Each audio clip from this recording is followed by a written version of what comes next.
Hello everyone and welcome back to PAX and Recreation, and today we continue the bundle saga with Bloomburrow. So we continue to go forward because Wizards doesn't allow me the time to just go back to the bundles I have in the past, so I have to keep opening new bundles. This is getting crazy.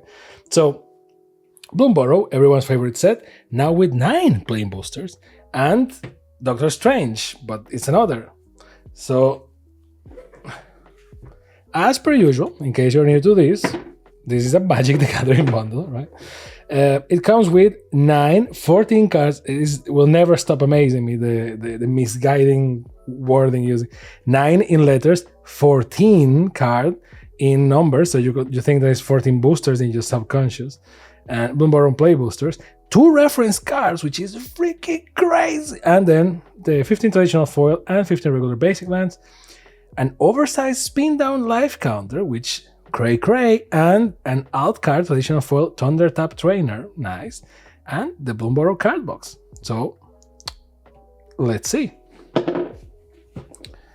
Bundles are, as you may know by this point, my favorite Magic the Gathering product, because my theory is, you know, you don't need to buy boxes and boxes and boxes, just buy singles. But if you want to do your part, hashtag, and have like your little piece of, you know, Magic the Gathering merchandise or whatever for each set, then a bundle is the perfect thing.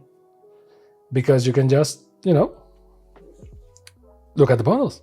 So the insert, which is actually beautiful, like, what the hell? This thing is beautiful. And the other side of the insert that is also beautiful. So see what all the fuss is about. Get it? Because they are furries, and they actually look like planeswalkers, but they are not, I think. So not bad.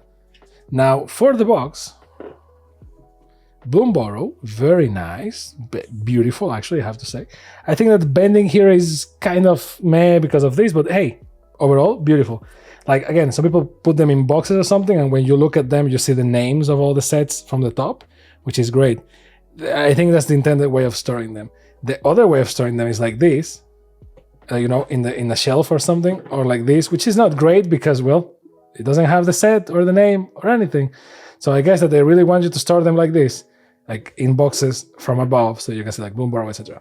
Why do I like bundles so much? Because you can actually have your little box with, you know, all the cards that you bought for a set. You don't need to go full crazy, buy 10 million boxes and stuff, and just, you know, have your little Bloomburrow collection. So let's see the box. It's a nice looking box. It's not my super duper favorite drawing ever, but it's kind of nice. The reason why I say it's not my super duper favorite ever, like, I prefer this side, for example, because this side feels more integrated as a full picture. See, although I like what they're doing now with the bundles, that is the same picture all around, which is nice. But the reason why I don't like this one that much is because they use this one for some product. I don't know if it's play boosters, no, or the other boosters. Well, for some booster they use this product, this image, and it feels like kind of, you know, showcasey, but at least it's integrated. It's not like remember the Modern Horizons 3 one with Ajani? That one was horrible. This one, well, horrible maybe is going too far, but it really feels like a PNG that is just copy pasted, you know. At least this one is integrated. So yeah, I prefer this one, and I like the colors a lot. The printing is very vivid, like, just, you know, welcome to my review of a cardboard box. But hey, you know, if you're buying the thing, like, I really like the thing, I like the box a lot. So there is that. Obviously this is subjective and so on. So the spin down die, which is, you know, it's not my favorite ever, but if you had to pick one for Bloomburrow, I guess it will be like this, right? Like this grass-looking thing that is pretty nice. And you have a double treat here because you have the Bloomburrow symbol for the 20, which is normal. The set symbol is always 20. But then for 1, you have a paw with a 1. So, you know, with Wizards, it's like this. Sometimes they surprise you, sometimes they kick you in the balls, because sometimes they give you this beautiful die. It's like, oh, this is amazing, this is beautiful. And sometimes they give you the Assassin's Creed die, which makes you want to die. So that's pretty much that. Amazing die, obviously subjective again, but, you know. The Divider, which, as I already manifested my opinion, I am getting more and more disappointed with, because we no longer have the little box to just divide our collection. So black cardboard box as usual. 9 play boosters. We're going to open them in a second. Put them here. Now, big dividers here. Nice. A bunch of counters. Mini divider. Nice. Nice here as well. And cool. Again, this one, see, like it was inside the box and it was bent. So it can go any way, I guess. So whatever. And the 2 reference cards, which is the most valuable thing ever that is included in the bundle, guys. And the lands. Now, with the lands here, it's actually interesting because it says you get 30, right? 15 and 15 plus the alt foil cards, which is this one, Thunder Trap Trainer, right? So nothing crazy. It's a 1/1 blue auto wizard for 1 and 2. It has offspring 4, and when this creature enters, look at the top 4 cards of your library. You may reveal a non-creature, non-land card from among them and put it into your hand. Put the rest on the bottom of your library in a random order. So not bad at all. So this goes to blue. And then you have the plains, islands, and so on. This is kind of a shame that they didn't do it, but let's be honest, I wasn't expecting them to do it. Like, if you don't know, in this set, all the lands have seasons. So, and they are full art if you get them from a booster, which is weird because that makes the bundle, to my knowledge, the only place where you can get the normal lands, which this already happened with some sets already, which is very weird that the only place that you can get the normal lands is in the bundle. Now you got, let's see, this is spring, I guess, or summer? Spring, summer? Summer? Summer? And all of them, this is autumn, right? So I don't know. So if I have them all, I can tell you, but without them, all of them in front of me, I can't. Now, these are very nice. It's kind of a shame that the art of these people, which I can't pronounce their names, but is just hidden in the bundle because, yes, I know what you're going to say. No one cares about lands. No, at least about the normal ones, because when you have these ones and go like, oh my god, crazy, why do you care about these ones? Like, okay, I get it, no one cares, but in, our defense, I will say I do care about this. They look nice. This is a standard land side, like this is cool as well, but so you have here, if this is spring, this is autumn, because things are dying, I guess. Now this is autumn. This is winter. Wait. Oh, okay, so you get 1 of each. Oh, they actually did it? Oh, that's nice. Wizards, you crazy maniacs. You did it. Okay. I wasn't expecting this. This is pretty cool. Look at this. You have the plains for whatever. Island, swamp, mountain, and forest. We'll see in a second. And then you have the normal lands, right? Which is only coming in the bundle for at least for as much as I know. And then you have, I was expecting again like 1 of each and then 2 of each non-foil, right? But no, it's just the full art ones, because these are the ones that you get in boosters. You get 3 of each. So actually you're getting the 4 seasons. So see, like spring, I guess, or spring, summer, autumn, winter, and again spring, summer, autumn, winter, spring, summer, autumn, winter, which is kind of cool. Like that you have all the seasons in the bundle, which is very on Wizards like, because it feels very kind. Mind you, these are the normal lands in this set, so it's not like they are giving you like crazy value or anything. But I wasn't expecting that. I was expecting like 1 of each and then 2 of these. Now, mind you, to be fair, these ones are the weird ones in this set because, well, they are only in the bundle. So, yeah. And that's what you get with the bundle. Now, what do you get in terms of boosters? That's random, but we're here to open them.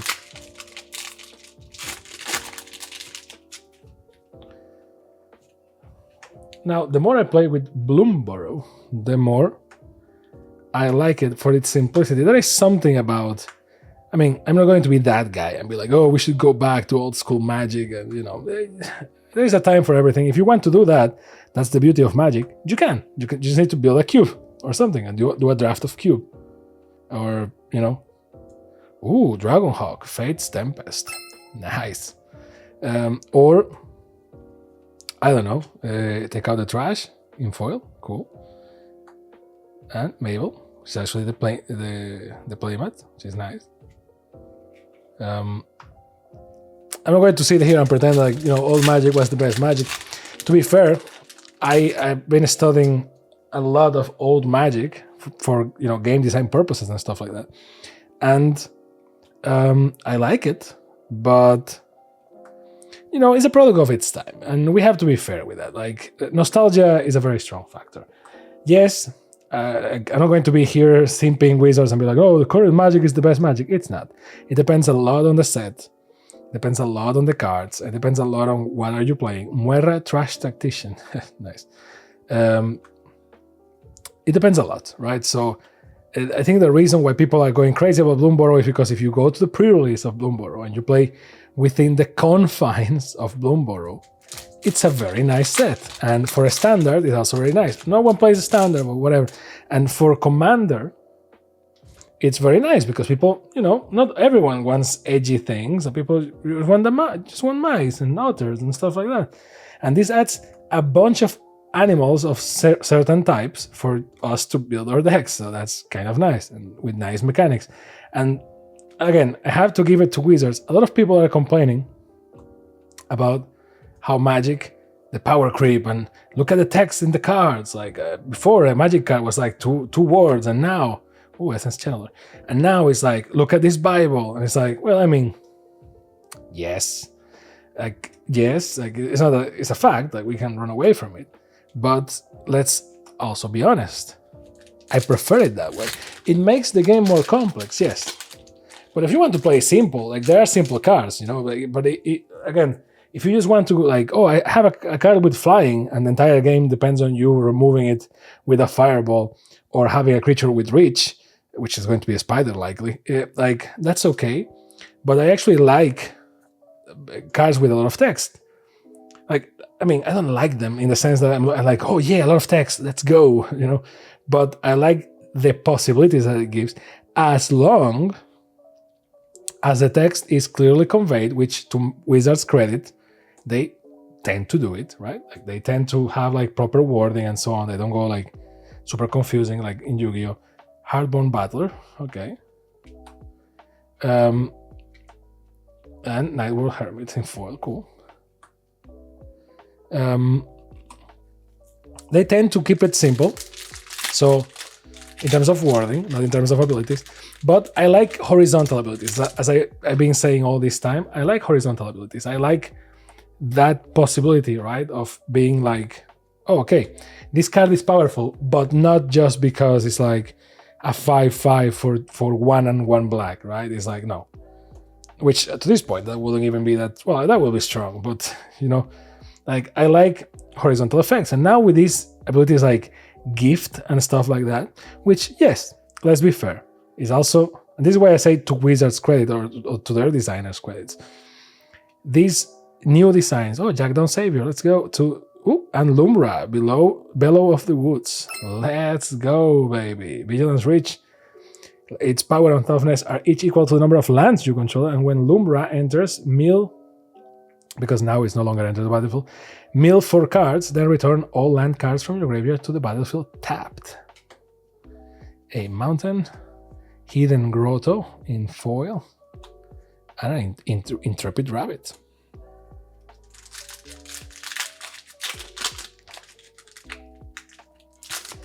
Overall, again, let's be fair. It's harder for the designers to come up with horizontal cards, right? Like cards that are interesting or powerful without just being better versions of another card. And kudos to them, because sometimes they succeed, sometimes they don't, but again, humans. And yes, there is also that factor of sometimes they want to sell cardboard, right? So Ooh, Ral, Crackling Wheat, nice. The card from the bundle, so not bad.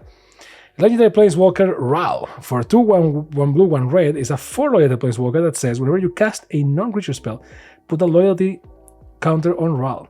For +1, create a 1/1 blue and red other creature token with prowess. Crazy. For -3, draw 3 cards, then discard 2 cards. And for -10, draw 3 cards. You get an emblem with instant and sorcery spells you cast have Storm. You know, it's okay, it's a very good Planeswalker. Baker's Bane Duo and an Otter. Well, there you have it. The exact type of Otter. Now, the only thing we need is the emblem, and we'll be ready to go. The horizontal design is something that I appreciate in whenever they do it. Like the new gift mechanic, I think it's pretty cool. Although, well, it's mostly a commander mechanic. Now, there's a debate for that as well. Because, like, all Magic cards can be used everywhere, technically. Like, mechanically, they can be used anywhere. Now, legally, they can because we have rules and some cards are not legal in some formats and so on.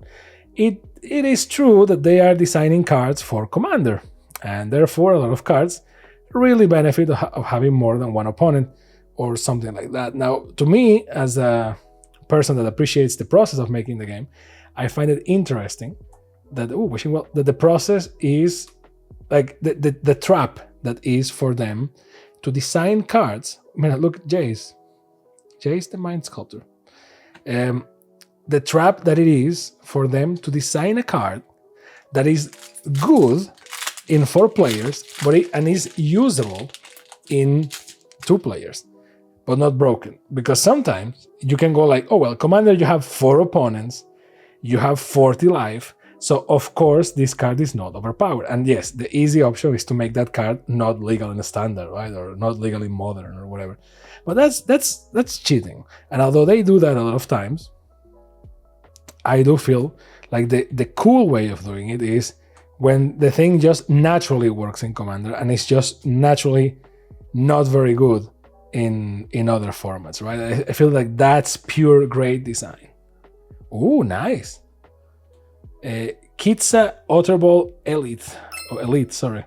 Nice. We're getting a bunch of otters here, so 1 and 1 blue for a 1/3 Otter Wizard with Vigilance Prowess. You tap it, you draw a card, then discard a card, and for 2 and tap, copy target instant or sorcery spell you control. You may choose new targets for the copy. Activate only if Kirsta's power is 3 or greater, which is kind of tricky because, well, it has prowess, right? So it's not going to be super difficult. But you can copy spells, which is, you have to pay 2, but you know, pretty cheap, so not bad. And the card is beautiful. A Swamp in foil, Valley Rally in foil as well, and a food token. And the last booster. Let's see, I don't think we can get better pulls than that, but 3 top sentries, Raccoon Rallier, Watersprout Warden, Pileated Provisioner, Nocturnal Hunger, Cash Grab, Hidden Grotto, Builder's Talent, Hazard Root Herbalist, Hoarder's Overflow, Jolly Gerbills, and the rare is Door Port Mage, which is for 1 and 1 blue, is a 1/3 Frog Wizard. Whenever 1 or more creatures you control leave the battlefield without dying, draw a card. And for 1 and 1 blue, tap, return another target creature you control to its owner's hand, which counts as living without dying. Another Swamp in winter, Skyskipper Duo, and a Rabbit token. And that's the bundle. Now, as per usual, is it worth it to buy? Well, it depends, right? Your economy, your life, so on. Now, the box, when you buy a bundle, you do it for the box and for the spin out die. There is nothing else in here that you can just get cheaper elsewhere. Like if you buy a box of cards or a display or whatever, the boosters are cheaper.